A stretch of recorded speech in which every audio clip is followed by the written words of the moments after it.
సజ్జల భార్గవ్ కేసులో కీలకమైన ప్రశ్నలు వేసింది ఆంధ్రప్రదేశ్ హైకోర్టు రాష్ట్ర ప్రభుత్వానికి. అతను ఎట్టయినా అరెస్ట్ చేయాలన్నటువంటి ప్రయత్నంలో ఒక బ్రేక్ అని చెప్పుకోవాలి. సోషల్ మీడియా పోస్టుల వ్యవహారంలో వైఎస్ఆర్సీపీ సోషల్ మీడియా విభాగం పూర్వ ఇన్ఛార్జ్ సజ్జల భార్గవ్ రెడ్డితో పాటు పలువురు సోషల్ మీడియా యాక్టివిస్టులకి హైకోర్టు ఊరటనిచ్చింది. సోషల్ మీడియా పోస్టులు వ్యవస్థీకృత నేరం BNS 111 కింద పరిగణిస్తూ భార్గవ్ రెడ్డితో పాటు మరికొందరి మీద కేసులు పెట్టడాన్ని ఆక్షేపించింది.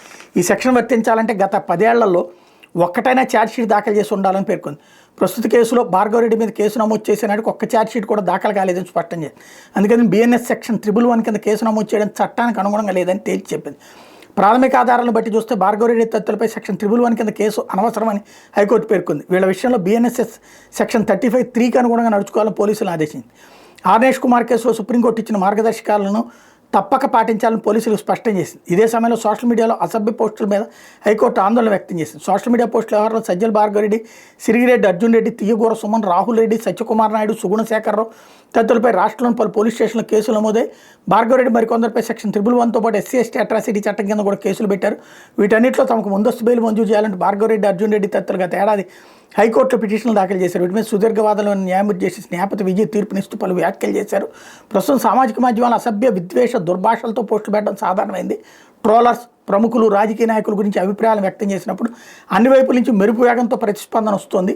అసభ్య సందేశాల వ్యాపార సంస్థలకు లాభసాటిగా మారి రాజ్యాంగం కల్పించిన మేరకు ప్రతి పౌరుడికి హుందాగా జీవించే హక్కు ఉంది. అది ఉల్లంఘన గురి కాకుండా చూడాల్సిన బాధ్యత ప్రభుత్వం మీద ఉందని జస్టిస్ న్యాయపతి విజయ్ సూచించారు. అసభ్య పదాలను ప్రభుత్వం గుర్తించాలి. సామాజిక మాధ్యమాలు వాడకుండా అధికారులకు ఆదేశాలు ఇవ్వాలి.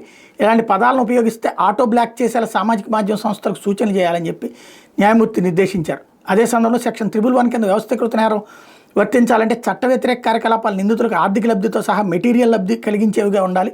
కానీ సెక్షన్ 111లో ఎక్కడ మెటీరియల్ లబ్ధి అంటే ఏమిటో నిర్వచించలేదు. సాధారణంగా మెటీరియల్ లబ్ధి అంటే డబ్బు, ఆస్తి తదితర ప్రత్యక్షంగా చూడగలిగేవి.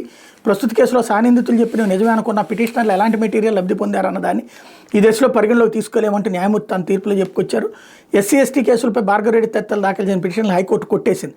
ఈ కేసుల్లో ముందస్తు బెయిల్ కోసం ప్రత్యేక కోర్టును ఆశ్రయించమని స్పష్టం చేసింది. ఇందుకని పిటిషన్ల మీద 2 వారాల పాటు ఎలాంటి కఠిన చర్యలు తీసుకోవద్దని పోలీసులను ఆదేశించింది.